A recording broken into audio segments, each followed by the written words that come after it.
할렐루야. 오늘도 새벽기와 함께 예배하고 기도하시는 우리 모든 성도님들 잘 오셨습니다. 오늘은 사무엘하 17장 1절에서 14절 말씀을 통해 어리석은 선택에 담긴 하나님의 섭리라는 제목으로 말씀의 은혜를 나누기 원합니다. 압살롬은 다윗 왕조에서 유일하게 반역을 성공한 사람입니다. 사실 다윗 왕조는 반역을 안 하거든요. 그럼에도 불구하고 그는 반역을 하고 또 그것을 성공해냈어요. 대단한 사람이죠. 그는 무혈입성, 피를 흘리지 않고 예루살렘 도성을 차지하였습니다. 하지만 성경은요, 그를 악인이라 기록하고 있습니다. 왜냐하면 그는 형제를 살인한 살인자이고요, 아버지를 배신한 배신자이고, 또 아버지의 후궁들과 동침한 금수만도 못한 죄인이었기 때문입니다. 예루살렘을 탈환한 아히도벨은 압살롬에게 다윗을 죽일 수 있는 계획을 세웁니다. 자신에게 12,000명의 용사를 뽑을 수 있는 기회를 주면 그 사람들을 뽑아서 지금 지쳐있는 다윗을 쫓아가 바로 다윗만을 죽이겠다는 것이죠. 그렇게 하면 이스라엘 백성들이 다윗을 따르는 모든 자들이 다 이제 다윗이 죽었으니 포기하고 왕에게 돌아와서 당신의 왕권은 더 견고해질 것이다 라는 계획이었어요. 아히도벨의 계획은요, 지금 현재 그들이 가지고 있는 문제의 원인을 정확하게 파악하고 있습니다. 그 문제의 원인은 누구입니까? 바로 다윗 한 사람이에요.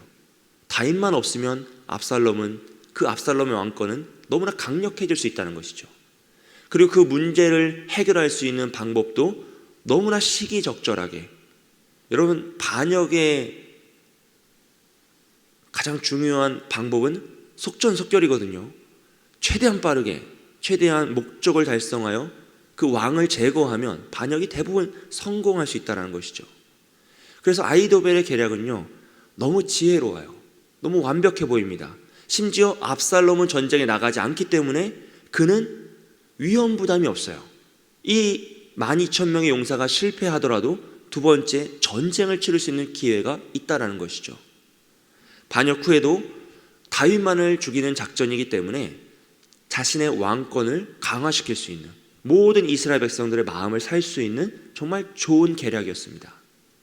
하지만 하나님은 그 아히도벨의 계략을 막으시죠.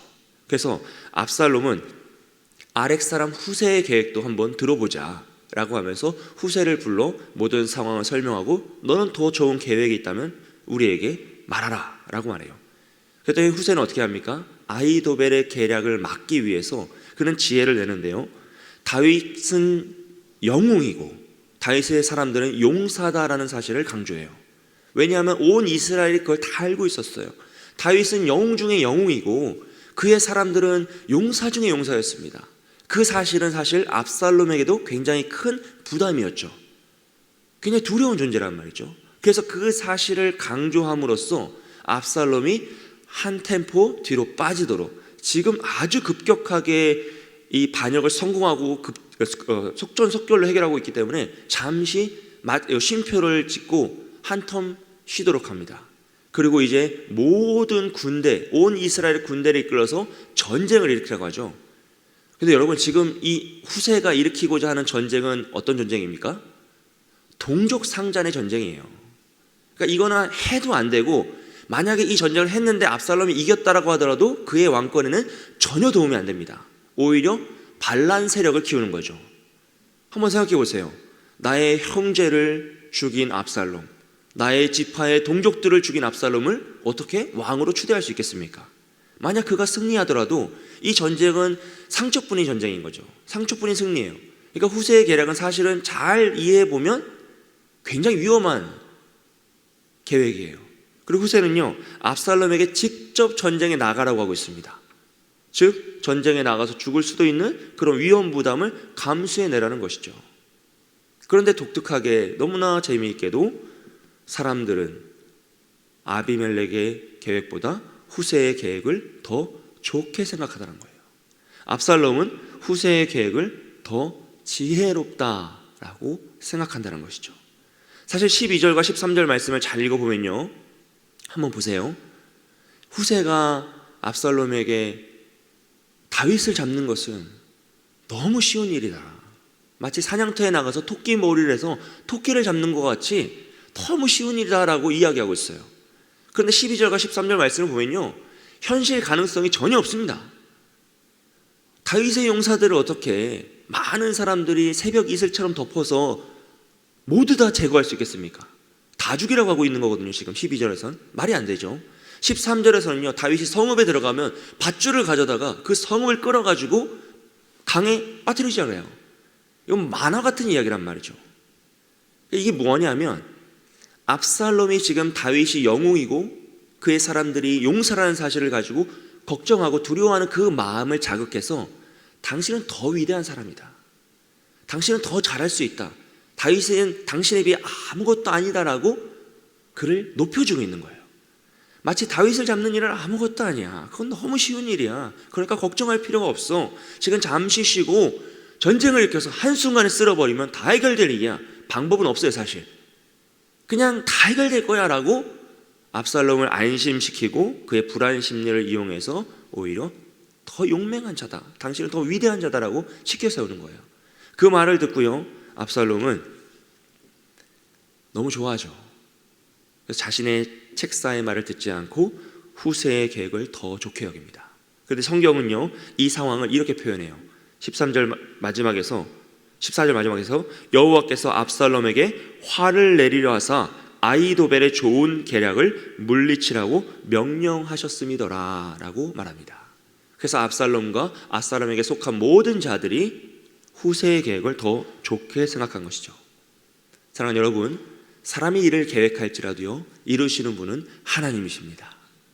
하나님이 막으시면 그것을 뚫고 나갈 자가 없고, 하나님이 세우시면 그것을 꺾을 자가 없다는 사실을 오늘 이 모습은 너무나 잘 보여주고 있어요. 압살롬의 반역은요, 다윗을 향한 하나님의 심판의 도구였습니다. 다윗의 범죄로 말미암아 하나님이 내리신 그 가문의 저주가 성취되는 도구였어요.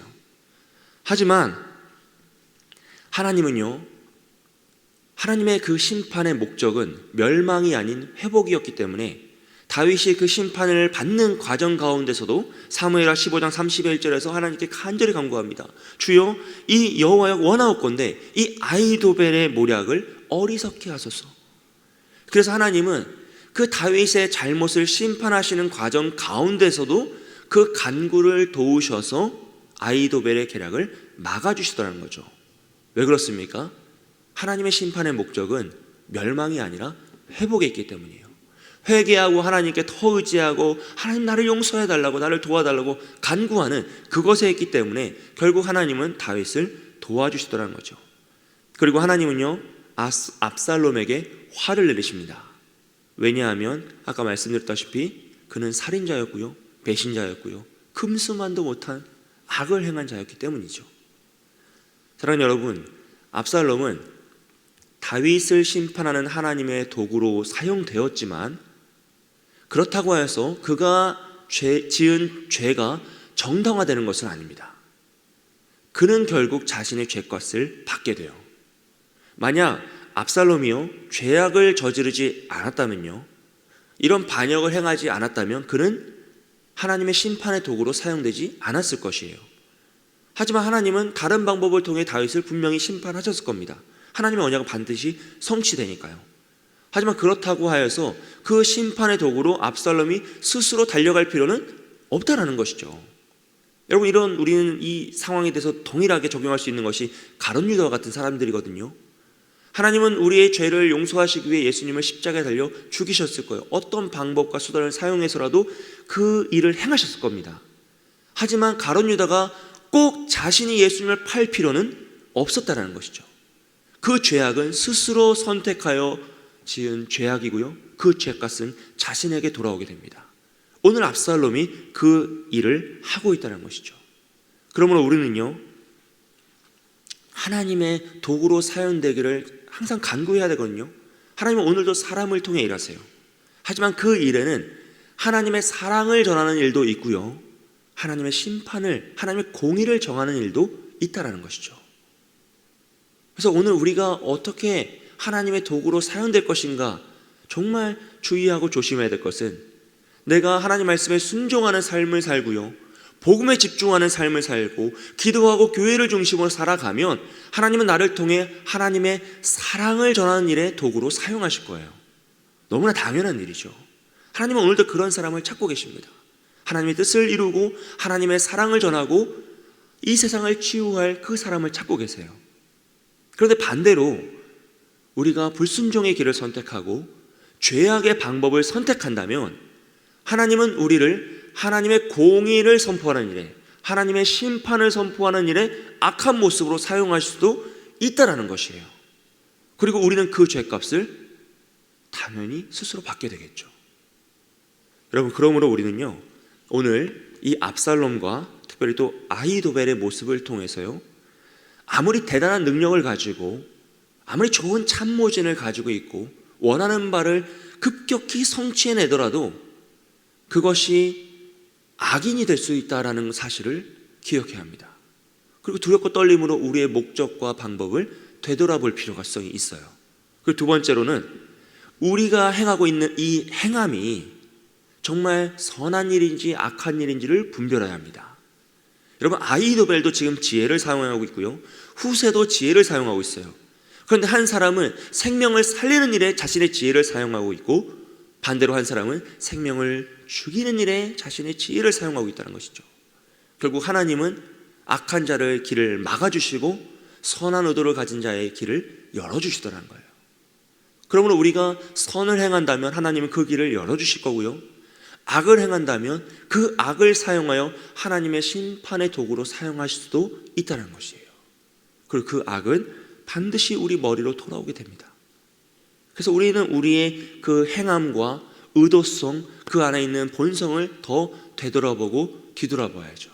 그래서 만약에 우리 안에 있는 무엇인가 그 악함이 있다면, 그 목적성에 있어 나의 욕망과 나의 의도성이 더 많다면 여러분, 그 길에서 반드시 떠나야 합니다. 왜냐하면 그 길은 우리를 패망으로 이끄는 교만의 선봉이 되는 길이기 때문이에요. 그래서 나의 의도성이 악함이 있고 아히도벨과 같이 내가 지혜를 사용하지만 죄악의 방법이고 목적성이 다르다면 그 길에서 반드시 떠나야 하는 거죠. 그걸 통해 아무리 대단한 것을 얻었더라도 성경이 그것을 악한 행위다라고 기록한다면 우린 피할 길이 없어요. 너무너무 두렵고 떨리는 일이죠. 그러므로 오늘 말씀을 통하여서요, 오직 악을 멀리하고 하나님 말씀에 순종하는 삶, 기도로 나아가는 삶의 자세를 가지시기를 소원합니다. 내가 가지고 있는 지혜를 어떻게 잘 사용할 것인지, 어떻게 생명을 살리는 데 사용할 것인지, 내가 가지고 있는 힘과 능력을 어떻게 하나님의 일, 복음을 위해 사용할 것인지를 생각하면서 나아가는 거죠. 그럴 때 하나님께서 고난 가운데 다윗의 간구를 들으셨던 것처럼 우리의 기도를 들으시고 우리의 피할 길을 예비하시며 우리의 삶에 그 지혜의 길을 열어주실 줄 믿습니다. 그 은혜와 축복을 누리시는 저와 여러분이 되시길 주님의 이름 축복드립니다. 이 시간 함께 기도하겠습니다. 합심하여 기도할 때 이 나라와 민족을 위해서 기도해 주시고요, 특별히 5월달 가정의 달입니다. 가정의 달을 넘어 가족 구원의 달이 되게 하여 주옵소서. 이번 주는 어버이 주일이고 다음 주는 스승의 주일인데 정말 우리가 어른들을 사랑하고 사모하고 정말 존경하는 광영교회, 또 교사들로서 사명감을 가지고 다음 세대를 정말 힘있게 양성해내는, 더 우리보다 믿음의 세대를 키워내는 우리 모든 선생님들 되게 해달라고 새가족 양육 6기 모집하고 있습니다. 좋은 새가족들 모집되어서 더 우리 완전한 광양교회의 가족이 되게 해달라고 우리 주일 예배를 기대하시면서 말씀 전에 담임 목사님 강권전을 붙잡아 달라고 간절히 우리 합심하여 기도하겠습니다. 사랑과 은혜가 많으신 하나님 아버지, 나라와 민족을 위해서 기도합니다. 하나님, 우리가 살아가고 이 나라와 민족이 하나님의 뜻에 맞는 하나님 주의 말씀에 합한 나라와 민족이 되기를 원합니다. 위정자들을 지켜주시고 음란과 우상숭배의 죄악은 끊어지게 하여 주시고 공의와 정의가 살아나며 하나님 말씀으로 복음으로 하나님 나라가 될 수 있도록 도와주시옵소서. 어버이 주일 스승의 주를 맞이합니다. 주여, 우리 어른들을 더 힘있게 기도하게 하여 주시고 우리 어른들을 더 존경하게 하여 주고 사랑할 수 있도록 주여, 우리 광영교회가 우리 믿음의 선조들의 믿음을 이어받아 계승하여 더 아름다운 믿음의 세대 계승이 일어나게 소원하오니 우리 다음 세대 지켜보호하여 주시고 새가족 약교 6기 주여 도와주시옵소서. 모든 상황 환경을 주님 주관하여 주셔서 신청한 모든 새가족들이 5주간의 그 새가족 교육을 잘 받게 하여 주시고 정말 우리 광영교회의 식구가 되게 하여 주시고 가족이 되게 하여 주시고 이 교회에서 더 은혜 받고 성령 충만한 삶을 살 수 있도록 주여 도와주시옵소서. 주일 예배를 기대합니다. 주님, 우리가 말씀을 기도로 받게 하여 주시고 간구하게 하여 주시고 말씀 전하신 담임 목사님 강권주 선을 붙잡아 주셔서 오직 주의 말씀으로 이 강단에서 복음이 선포되고 능력의 말씀이 선포될 수 있도록 도와주시옵소서. 주여 함께하여 주시옵소서. 사랑과 은혜가 많으신 하나님 아버지 감사합니다. 오늘도 새벽을 깨어 주님 앞에 기도하오니 주여 우리의 기도에 응답하여 주시옵소서. 하나님 간절히 기도합니다. 우리의 지혜와 우리의 능력이 사람을 살리는 지혜가 되게 하여 주시고 하나님이 선하게 생각하시는 지혜가 되게 하여 주시고 하나님이 인정하시는 믿음의 길이 될 수 있도록 축복하여 주시옵소서. 그래서 우리는 목적과 수단을 잘 분별하여서 지혜롭게 하나님의 뜻을 이루게 하여 주시고 오직 기도와 간구로 말씀에 순종하는 삶을 살아갈 때 주님께서 도우심의 역사로 우리 가운데 함께 하실 줄 믿습니다. 주여 우리의 삶 가운데 언제나 동행하여 주시고 간절한 기도의 제목에 응답의 역사로 위로하여 주시옵소서. 주님께서 함께 동행하실 걸 믿사오며 감사드리며 예수님의 이름으로 기도합니다. 아멘.